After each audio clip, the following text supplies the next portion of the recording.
Hello, I'm Tara Brabazon, and I'm the Dean of Graduate Studies at Charles Darwin University. Welcome to Outrider 28, iThenticate and the plagiarism diagnostic for PhD students. Right, this is a positive Outrider, but most importantly, it's about you and you regaining control over your life, so that you have evidence to confirm research integrity and academic integrity. And you'll notice I'm talking a lot about evidence today. We can all say, oh yes, I've got research integrity, oh yes, I've got academic integrity. But what's your evidence for that? There's too much of this and not enough evidence and interpretation and analysis. And that's what we're doing today. Now, I know whenever plagiarism is used in a sentence, it is often followed by a yawn and or boredom. And I understand why, because for too many years, in fact, too many decades now, plagiarism has been used as a stick to hit, I hope metaphorically, students over the head. It's a word of fear, and it is used to frighten PhD students. And there are reasons for that fear. It is a legitimate fear because the penalties for plagiarism are incredibly harsh. If an examiner for your PhD or research masters finds plagiarism, then most of the policies around the world will savage you. You will frequently not be allowed to submit that thesis again for examination, and your candidature is over. So this is serious, and we all should be frightened. But I've argued for about 25 years now that we're not preparing our undergraduates or our postgraduates properly, particularly with regard to research integrity, academic integrity, but also information literacy. Students enroll in a higher degree program, they sort of seemingly write all these co-authored articles with people, they deliver conference proceedings and presentations, and they punch in a thesis and they punch out of a PhD program. Now, until very recently, PhDs and research master's degrees were not put through text matching software. So this meant that students would never know what their examiner would find through the examination process. They would not know if the examiner would find the evidence for research or academic misconduct. Wow. So as part of this milestone program that we're introducing at CDU starting from next year, yay, excited, we are using text matching software, but we are using it in a really innovative way. We're using it in a way that is guided by the peer-reviewed literature today. We're not using it as a hammer to hit PhD students over the head. We are using it as a diagnostic, and that's the point of our Outrider today. Let's do this. At every single milestone at CDU, students will run a document through iThenticate software. Now, we're going to talk about iThenticate in a second.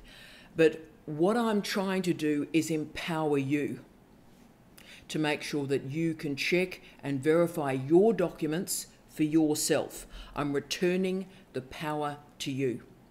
This is about academic integrity, and therefore I'm teaching you about note-taking and paraphrasing, using iThenticate as a diagnostic. You are supported throughout your candidature to understand iThenticate and its report. And so through your milestones, we work through the results that you receive from that software program. We're doing all of this. The reason we're doing all of this, spending all this time, is so that plagiarism is not a deal breaker through your examination process. So we're enacting a learning-led proxy to ensure that you gain the expertise you require in research integrity and academic integrity. So yes, this is part of your research training, part of your research education, but it's also part of your pathway and all of our pathways to an ethical researcher. Now, there is a very, very, very, very, very small academic literature about the use of text matching software, particularly Authenticate, in doctoral education. And particularly it's a small literature when we use Authenticate as a diagnostic rather than a penalty. But can I say that research literature is excellent, and that is what we are using. And I need to acknowledge Eison's research here. This was really interesting, an historic study. Eison used Turnitin to examine 384 PhD theses submitted in the United States and Canada. The goal was to discover, and what an interesting hypothesis and research question this was, the goal was to discover if the PhD theses submitted before 1994 demonstrated a higher or a lower research misconduct breach, plagiarism. Now, why 1994? Interesting year to select, and I agree with it, by the way, because after 1994, digitisation and the internet started to proliferate through research much more effectively. So in other words, Eison was investigating, is plagiarism increasing in doctoral research as the internet has proliferated through our research cultures? What a brilliant, brilliant topic. Now, what Eison discovered, and this will blow your head off, is of all the theses that they investigated, all those theses that were submitted, Eison discovered that half of them contained, quote, evidence of plagiarism, end of quote. Half. Now, that figure was constant through the historical period. So in other words, plagiarism did not increase through PhDs as the internet and digitisation proliferated through research cultures. The research, therefore, has demonstrated so far, this historic research, is that plagiarism is pervasive in doctoral education. Okay, so let's now update this research and see what we can do about it. And I want to acknowledge Alistair McCulloch and his remarkable research and research career. And he has produced a fine article that we're using as a guide in CDU to show how often in doctoral education our understanding of plagiarism is binarised. So I need to also acknowledge the leadership of the University of South Australia in academic integrity discussions in this country. They, in many ways, have led the world for 2 decades. So my respect to all my colleagues at the University of South Australia. But Alistair confirmed that too often we have this sort of binarised response to academic integrity between, quote unquote, policing malpractice, end of quote, and, quote, improving research writing, end of quote. So let's now make a decision to move away from policing students, and let's focus on ethics, integrity, and improvement. Text matching software like Turnitin, like Authenticate, is best used in doctoral education as formative assessment. That is, formative tools to improve your academic writing.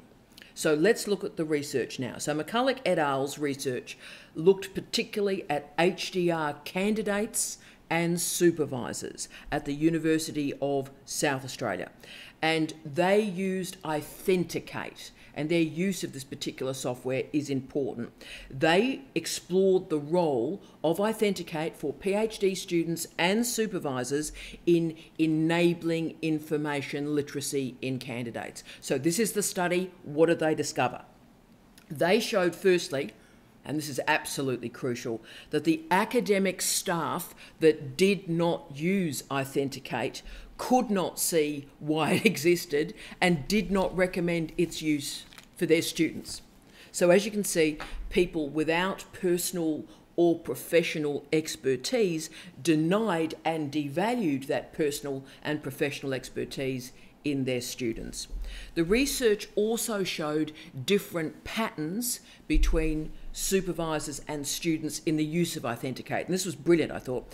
Academic staff that did use it, they put pieces through once. And can I say, I do this too. So it was great to read it in the research that I'm not alone. So academic staff that use it put a piece through Authenticate once. Higher degree students use it differently.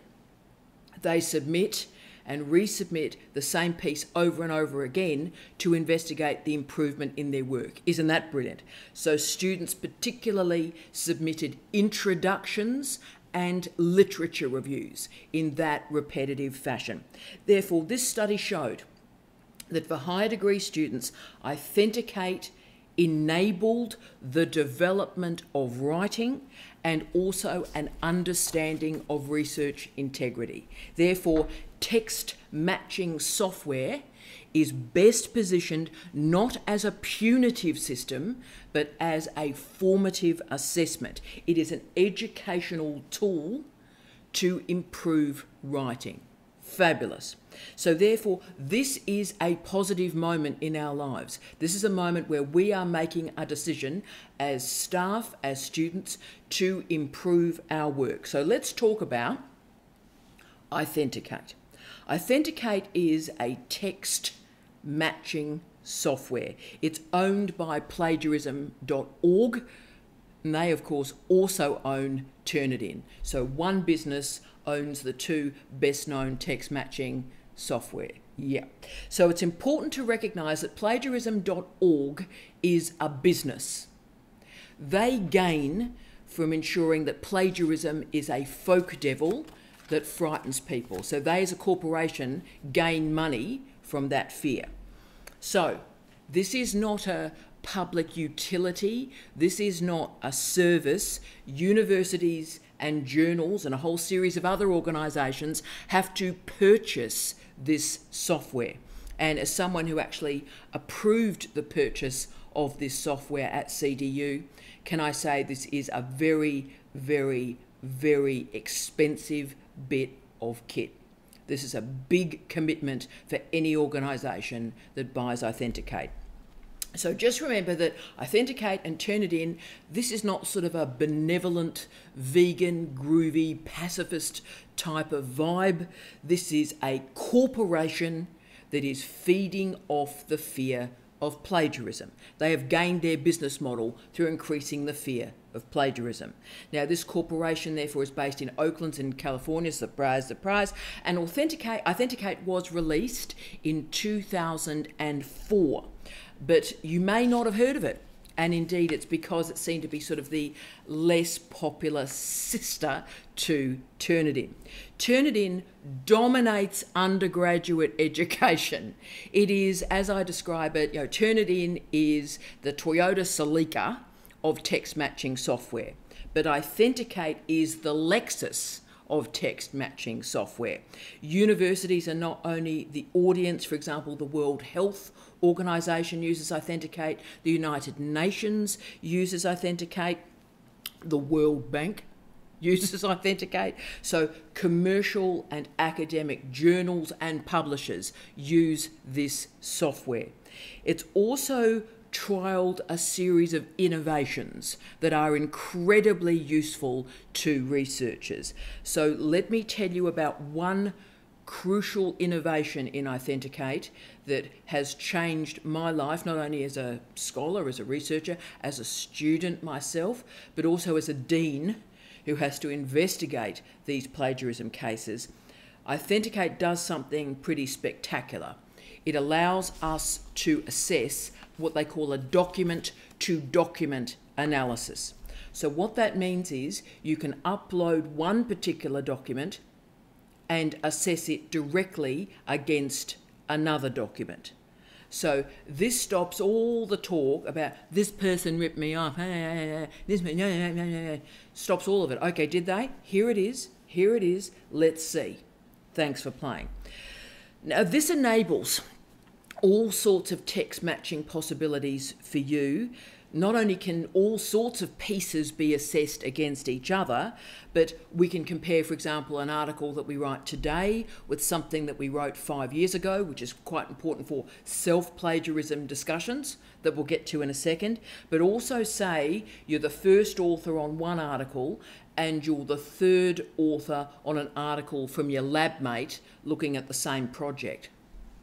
And the document to document allows you to assess your first authorship against your third authorship. Crucial. So any sort of text matching software, including IThenticate, is only as good as its database. And IThenticate has the largest and the fastest growing database.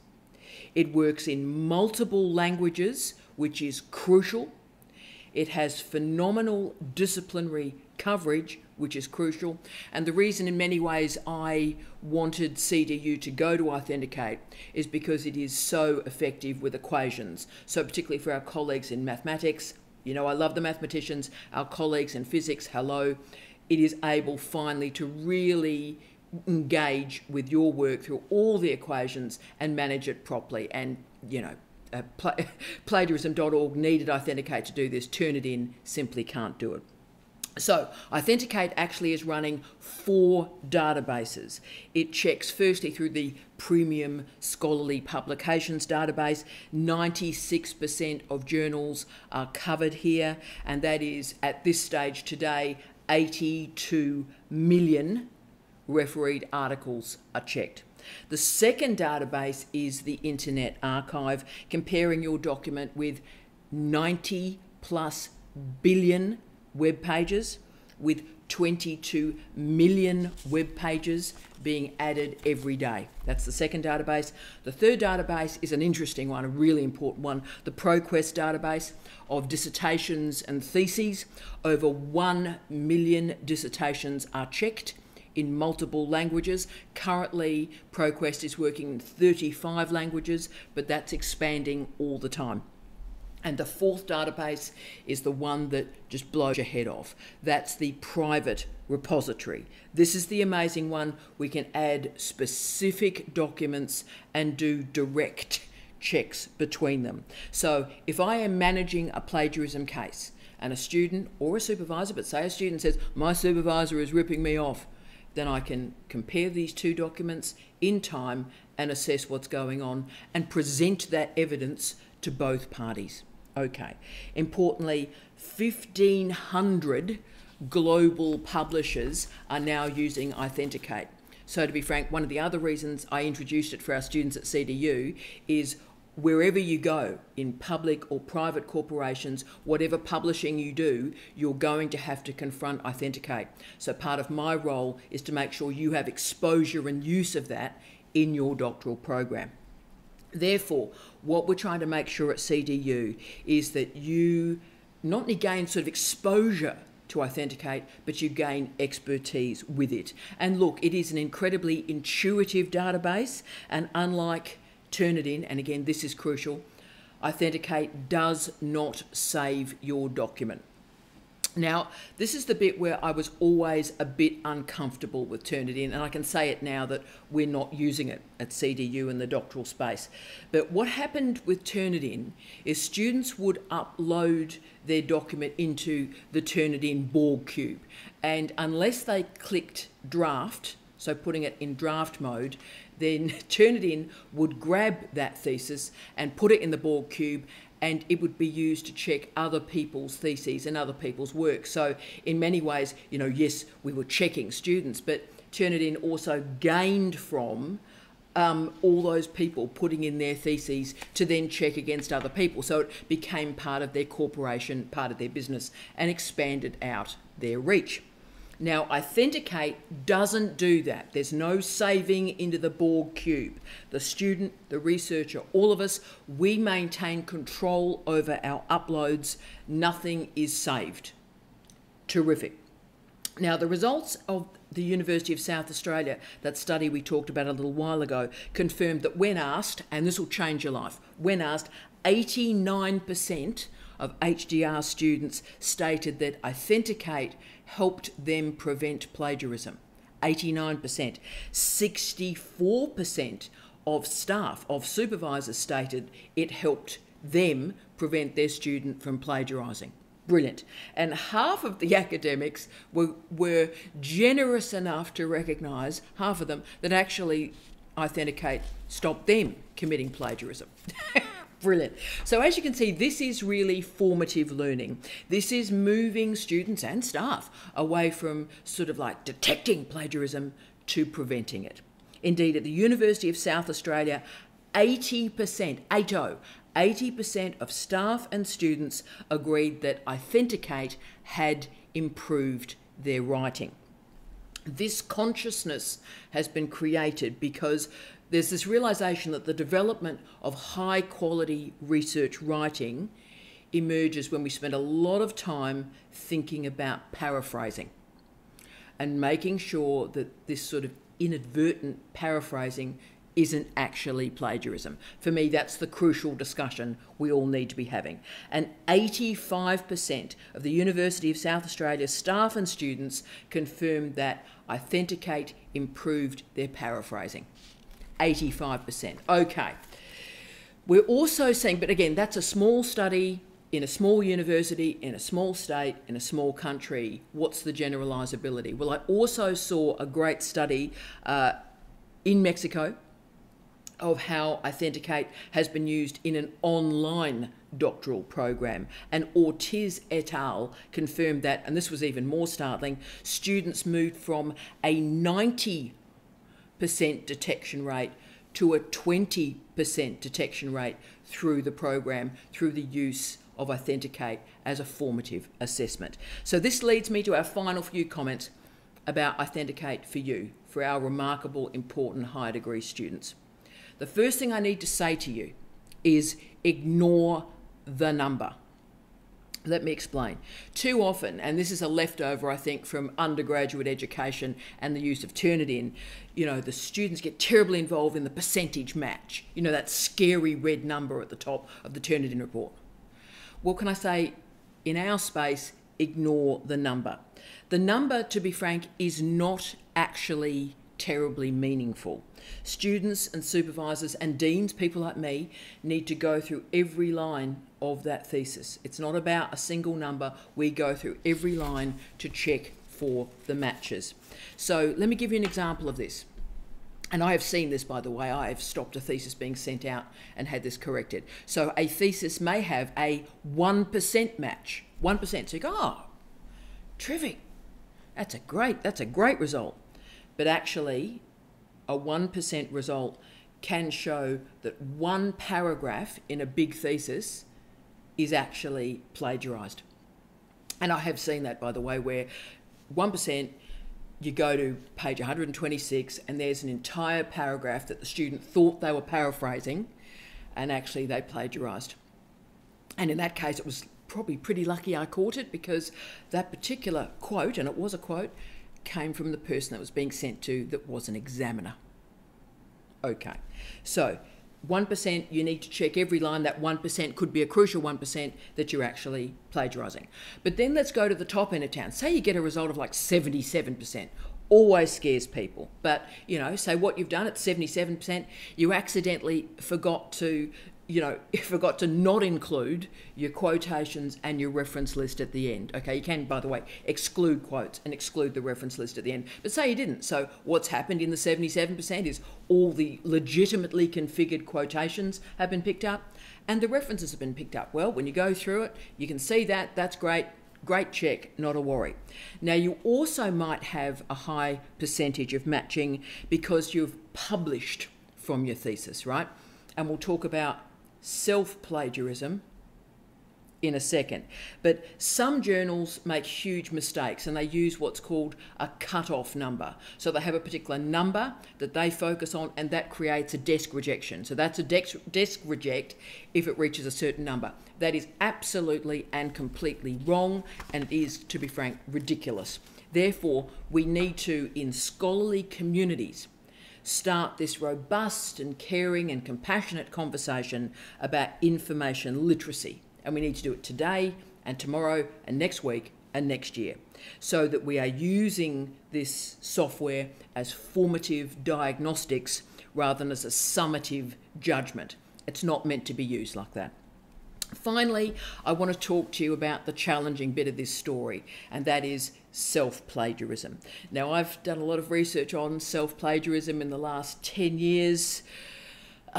with or without the inverted commas, it's a fun gig. Now, the literature around self-plagiarism is growing exponentially. And I note the recent article by Marcello Crosco conflating, sadly, self-plagiarism and plagiarism as sort of being the same thing in the use of iThenticate, and that's not right.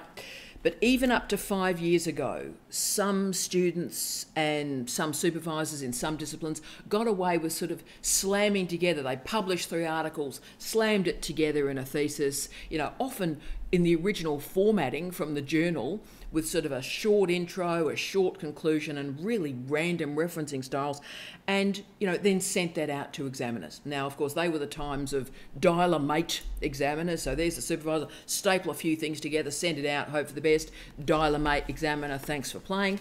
But now, of course, we have proper regulations for examination, and dial-a-mate is no longer possible. So we need to recognise the changes that are occurring in the genre of a PhD and the changes that are occurring in academic publishing, because corporate academic publishers have taken over our world with all sorts of changes to copyright around your publications and around knowledge.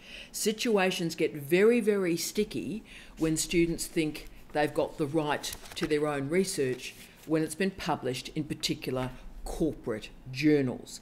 The days are gone where you can take an article as you published it and whack it into your thesis because you may have signed away your right to use that article in that form. Remember, copyright controls what is yours. What is your article? What is your chapter? So be really clear when you're signing that agreement with Taylor and Francis or Springer or Elsevier. When you're signing that agreement, read it. Don't be so, I've got an article, yay! And that's great, I understand that. But be really clear what you're signing away because it varies enormously. Now, frequently you are allowed to use what's often called the green version or the Word document before you sent it to the publisher. So the publisher owns the form and content of that article as it appeared in the journal. But frequently you're allowed to use the Word version of that article before you sent it to the publisher. To add even more complexity to this conversation, self-plagiarism has become like this new problem that we need to log in doctoral education. Self-plagiarism I've described in my research is the, quote, unicorn of plagiarism. Now, I've used unicorn because it's a mythic or imaginary creature. Right. Because if you think about it, what self-plagiarism is it's reusing your own work. It's yours. It's reusing your own work. But some interpretations of self-plagiarism at the moment include you've published an article during your candidature and then you present it in your PhD. That's self-plagiarism. Now, obviously, this is complete nonsense, but I have seen examiner after examiner after examiner call this self-plagiarism.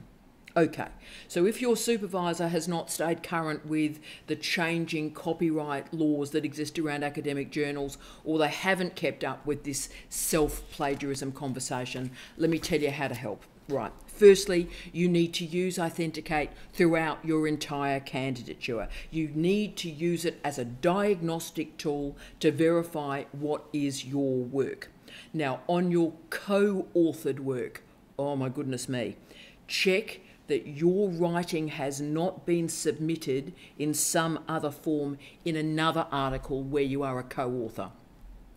As you can see, this is real and quite frightening for me. Some great scholars have been stopped when this has happened. Okay, so let me provide the scenario for you. For many supervisors, they have a series of students working basically on the same project, okay? Often a funded project, and it's salami sliced up. So each individual student is working on a little bit of that project. And that's great, that's okay, as long as the boundaries between those salami slices are patrolled and carefully. The challenge can emerge when you are the first author on an article that's your research from the lab, and that's great, but you're the second or the third author on a colleague's article in the lab, okay? You need to check the relationship between those publications before you submit that work in your PhD.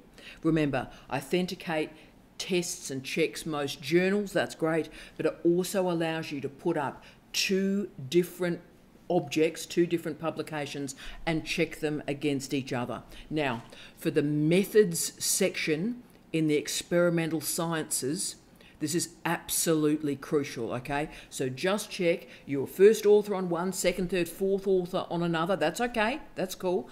But just check the wording and the language for methods in particular. Maybe literature reviews, but mostly methods. Secondly, there is one clear strategy to manage self-plagiarism. That is, you take the article as it was published in a journal, you make it a Word document, you write a fresh introduction and conclusion, and through this new writing, you show how this research operates in your thesis, how it confirms your SOC, your significant original contribution to knowledge, and then you must self-cite. So at the end of that first sentence in this chapter that was the article, put a little explanatory footnote, one of those cute little numbers, and use in the explanatory footnote text something like this, quote, "An earlier version of this research appeared in," and list the exact reference where that article appeared. So the way we manage self-plagiarism is self-citation. Now, I despise self-citation, but even I've had to use it in the last 5 years to show how this idea has moved through my career in the last 20 years, okay? So this is now the sort of level of patrolling that's occurring. So yes, always remember the silliness of self-plagiarism. Plagiarism, as defined by Salisi, was, quote, "the unethical way of using others' creative work, words, and text," end of quote. But self-plagiarism refers to you nicking your own stuff. So that means, let's just use another metaphor in life. Your car is parked in a garage. And then you take your car out of that garage. That's theft. Yeah, this is obviously rubbish. But as we talked about in the last Outrider, plagiarism is an historical term. And at this point in space and time in our history, self-plagiarism is a thing. Therefore, use IThenticate as your friend, as a tool, as a diagnostic capacity that exists in your doctoral program. PhDs are meant to be tough. That's why they are an elite qualification. 1% of the world can do a PhD. Therefore, make sure that you are reading the highest quality, verified scholarship, and that you are writing with clarity, precision, and care. We could focus endlessly on plagiarism and collusion, but what I'd ask all of us, let's make a decision today to focus on IThenticate to teach. And what it's teaching are the foundational skills for information literacy. As Caroline Essner and the remarkable Martha Vincinus confirmed, plagiarism is not really a simple formation. It has connections with copyright law, with notions of citation, attribution, permission. One goal, and there are many that exist in a doctoral program, but one goal is to make sure at the end of all of this that you are an ethical researcher. These are learned skills. So the time has come for us all to recognise and to value information literacy as a formative skill set. And this formative skill set will enable your development as an outstanding researcher. I wish you love, light, and peace. T out.